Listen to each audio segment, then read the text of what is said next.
Saudara, polisi saat ini masih memburu pelaku penembakan terhadap seorang pengacara asal kota Makassar yang terjadi di Bone pada malam pergantian tahun, Rudy Esgani. Dan saat ini sudah bergabung bersama kami di Kompas Petang, istri dari korban, Ibu Mariam. Selamat petang, Ibu Mariam. Iya, selamat petang. Ya, kami dari Kompas TV juga mengucapkan turut berduka cita atas kepergian almarhum Bapak Rudy Esgani, Ibu. Iya, terima kasih. Ya, Ibu, jika boleh kembali diceritakan seperti apa kronologi atau saat malam pergantian tahun dan juga saat Bapak ditembak oleh orang tak dikenal?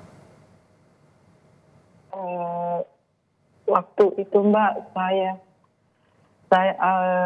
saya start dari Makassar jam 1:30 malam Selasa sampai di Bone jam 4:30 di rumah kami di Bone di Desa Patukulimpo, Kecamatan Pariaja. Kami sampai di situ istirahat sebentar. Hari Selasa jam 10 saya tinggalkan rumah menuju kota Bone, langsung ke Polres untuk mendampingi kliennya yang terlapor penyerobotan. Jadi saat tanggal 31 Desember pagi, suami Ibu atau korban itu masih mengurus suatu perkara gitu ya Bu ya? Perkara apa itu Ibu? Betul. Yang kami urus itu perkara pidana penyerobotan lahan. Saat itu bertemu dengan siapa dan saat itu apa yang diurus oleh korban Ibu? Karena kebetulan waktu itu kami sama, karena dimanapun dia pergi sidang kami selalu menemani beliau.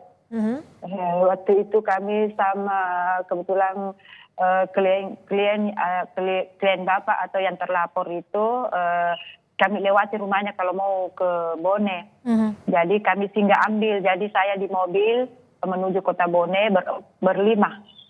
Terlapor 2 sama istri terlapor. Bu Mariam, saat peristiwa penembakan terjadi, ini betul Ibu sedang santap malam bersama kerabat. Itu sekiranya jam berapa Ibu tepatnya peristiwa penembakan terjadi? Betul Mbak, kami itu mulai habis maghrib kami bakar ikan, mulai makan sekitar jam 9 lewat 40 sekian menit. Sementara kita makan di situ melantai semua bersama keluarga kami di situ, melantai semua. Posisi saya dengan suami saya atau korban, saya sebelah kanan korban ada tukang, karena kebetulan itu kantor di Reno. Terus di samping tukang itu saya menghadap ke pintu depan atau ke jalan.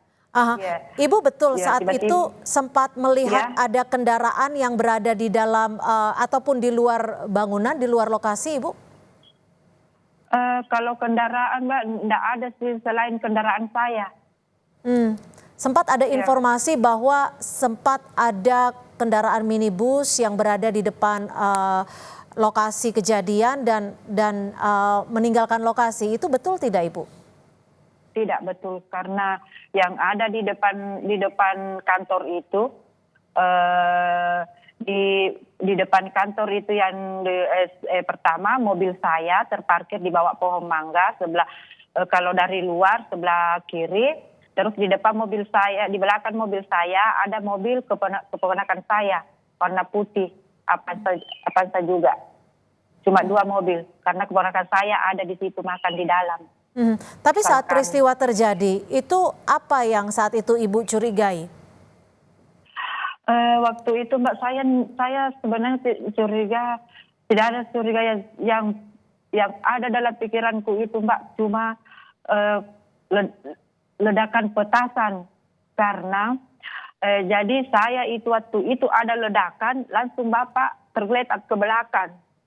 Nasinya itu Mbak terhambur di piringnya. Piringnya itu terlempar ke bawah. Suami saya langsung tergeletak, itu darah keluar. Langsung saya lompat ambil kepalanya karena saya takut tidak bisa bernapas karena darah sudah mulai keluar. Terus saya periksa semua sebelum saya lap mukanya itu darahnya. Saya periksa karena pikiran saya di waktu itu, pikiran saya waktu itu cuma saya pikir jangan suami saya kaget dengan ledakan itu. Saya pikir suami saya kaget, langsung terpenting ke belakang. Saya pikir itu terbentur kepalanya. Saya pikir pecah pembuluh darah karena banyak sekali darah keluar. Tapi saya periksa telinganya, tidak ada apa-apa darah keluar. Iya, Ibu Mariam, ini kan sudah dikonfirmasi oleh pihak kepolisian bahwa pelaku menggunakan senapan angin berkaliber 8 mm. Saat peristiwa terjadi, Ibu kan sedang santap malam bersama kerabat.